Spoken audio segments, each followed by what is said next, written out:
Hello, everybody. Welcome back. My name is Nick Driver, and I'm a New Mexican. Today, we're going to talk about this tweet article that I saw yesterday. Has led me into today's video. But before we get started, don't forget to hit that like, subscribe, share, do all that fun stuff. Also, check out my videos about the candidates that are coming up on the election June 1st, which the debate is tonight. So I make sure everybody tunes in at, I believe, 6 p.m. tonight to check out the debate on the first congressional seat here in New Mexico. But anyway, so this tweet here is what brought me to the article. It says, unlike its neighbors, New Mexico's beat expectations in the 2020 census count. They changed the actual title because the title actually said the same thing, but now it says census count finds more New Mexico residents than expected. My tweet was, this is laughable. Ignore the fact that we had lower population growth than our neighbors. All we did was estimate lower than the others. Way to show how highly you thought our growth would be. Make fun of neighboring states because they thought higher of themselves. So, I mean, just based off of that article and that's what I initially put. So let's get into this article. Let's read it and let's see what they're saying. All right. So unlike its neighbors, New Mexico beat expectations in the 2020 census count. We beat expectations. Data released this week tallied the state population at just over 2.1 million residents, exceeding the U.S. Census Bureau's own estimate for how many people lived in this state last year. The official count, in fact, was 0.5% higher than the census estimated for 2020, a difference of 11,405 people. 0.5% higher than what we estimated. We'll get to what our population growth is in a little bit, but it's just they're celebrating a 0.5% higher than what was estimated. Okay. The higher than expected figure comes after a coalition of philanthropic and private groups joined public agencies throughout New Mexico to push for increased census participation. Legislators and Governor Michelle Lujan Grissom authorized $8 million in emergency spending last year to support census outreach. They spent $8 million for census outreach to try and get every New Mexican counted. Now, don't get me wrong, I want every New Mexican counted, but why are we spending $8 million on that? All right, I'm just saying, and it's hilarious because as we get into this article, I will show you some reasons why that's even more hilarious. But anyways, this initial data is a really good indication that hard work that thousands of people did paid off, said Alan Oliver, co-chair of New Mexico Counts 2020 and executive director of Thornburg Foundation. Oh man, $8 million to get 0.5% above estimated, just so you know. That's just each of New Mexico's neighbors, by contrast, ended up with an official count below expectations. Oh man, they had a less than they expected people growth. Oh man. Arizona, for example, came in 3.3% under its estimated population, a factor in the state failing to secure a 10th congressional seat as had been expected. The count in Texas fell 0.5% below the census estimate. Below the estimates. Remember, these are just estimates. Neither state made an extra investment in census outreach, said Robert Retigan, the state demographer and director of geospatial and population studies at the University of New Mexico. New Mexico's tally is a strong indication that there was no net undercount, Ratigan said. It's a very good thing. I hear Ratigan and I think, I don't know if any of y'all have seen Disney's The Great Mouse Detective, but that's what I hear that and I just think of that. And if you know what I'm talking about, you know what I'm talking about. Anyways, Brian Sanderoff, president of Research and Polling Inc., which works on redistricting. I cannot speak today. Make fun of me for not being able to read out loud. Redistricting for public agencies said New Mexico's population growth for 2.8% over the last 10 years. While far below previous decades, actually exceeded the census projection of 2.3%. Yay! We had a population growth of 2.8%, which was 0.5% above 2.3. Woo, we're the best. Do you not see how ridiculous that is? I will show you why it's ridiculous here in a second. Because right now they're just happy that they got 0.5% above estimated after spending $8 million on census outreach. Okay? New Mexico ran an aggressive educational and outreach campaign to encourage New Mexicans to complete the census form, he said. State officials say New Mexico had a tremendous amount at stake because of the state's heavy reliance on federal funding and its hard to count population.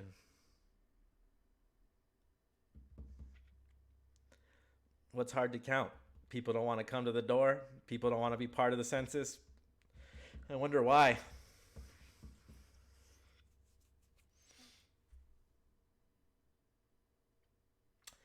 I'll let you guys deduce that one and figure that one out. Why it's hard for New Mexico to get people to fill out the census. Just saying, okay?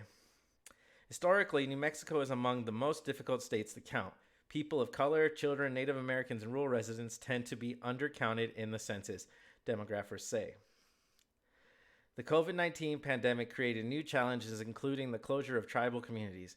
In a written statement, Lujan Grissom said tribal nations, nonprofit groups, and state employees deserve credit for their work on the count. I am deeply grateful to every single New Mexican that took the time to make sure their community was not left uncounted, and to the legislature for unanimously supporting a measure to provide significant funding for New Mexico's complete count, she said. The result of this immense effort will ensure that New Mexico receives every federal dollar to which we are entitled for health care, for food assistance, for roads in communities all across the state, and so much more. That's what the census is for, yes. But you spent $8 million on outreach to get what? $8 million in federal money back? I mean, how much money are you going to get back for our 2.8% increase in population? How much federal money is that? Just wondering. I mean, I would really like to know what 2.8% in population growth gets you in federal help. Is it more than 8 million? Because I hope so. Because you spent 8 million just to get that 0.5% above estimate. Senator William Burt, an Alamogordo Republican who served on the state's census committee, said New Mexico could have done better. He questioned whether the state spent effectively to ensure rural residents were counted. It was not as good as I wanted it to be, Burt said of the population count. I think it was better than the 2010 census, but not by a whole lot. Oliver, who served as a co-chair of the philanthropic effort, said supporters examined polling and other data to help guide their outreach strategy. We focused really hard on the communities and groups that were the most hard to count, he said. All right, so that's from the Albuquerque Journal. This is a giant fluff piece trying to make New Mexicans feel better about their very low population growth. And the fact that they're trying to say, unlike its neighbors, is just ridiculous. Because let's go ahead, and I have these two charts. All right, so this one right here shows you the percentages of growth. New Mexico, 2.8. Arizona, 11.9. Utah, 18.4. Colorado, 14.8. Texas, 15.9. Hey, and we'll throw in Oklahoma since it touches us barely, 5.5. Where did we do better than our neighbors? We got destroyed by our neighbors. Destroyed. Not only by our neighbors, but let's see. There's 1, 2, 3, 4, 5, 6, 7, 8. We only did better than 8 states. But we're bragging about the 0.5% above estimate after spending $8 million. I wonder why our population growth is so bad. I mean, it's only been a Democratic legislature here for decades, and it's not hard to see when you go look at it. I think it's time for a change, and this first congressional seat that's coming up is a good opportunity for us to make that change. If you've watched my candidate videos, getting to know the candidates, there's two parts. Chris Manning right now is my top runner. Tonight's debate could change that. I'm going to listen and watch the debate, but Chris Manning, the libertarian, is the top runner for me, and I believe he can do the best for us here in New Mexico and help us gain some people and some support. All right? So, yeah, 2.8. We're bragging about 2.8 because it's 0.5% above what we estimated, which is sad because that just shows you how little we thought of ourselves, that we only thought we were going to get 2.3%. But yet we're supposed to be this blue haven, but we only got 2.8%.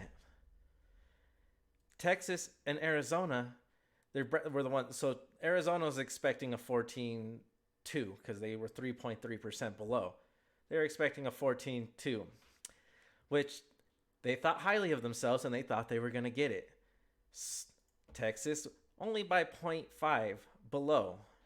So they thought they were going to get a 16.4%, but they got 15.9. Albuquerque Journal is trying to take stabs at our neighboring states because they thought higher of themselves than they do of us, or than our state does of us. It's pretty sad. Pretty sad. Population growth, let's go. Let's see.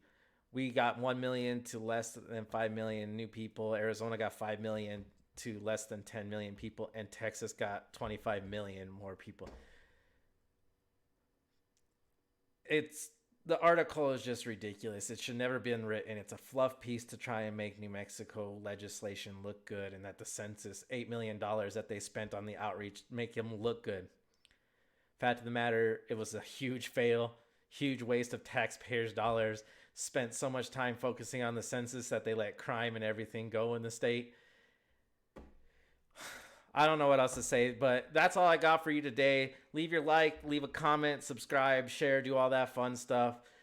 Tell me what you think about how they're writing this fluff piece to try and make them feel better.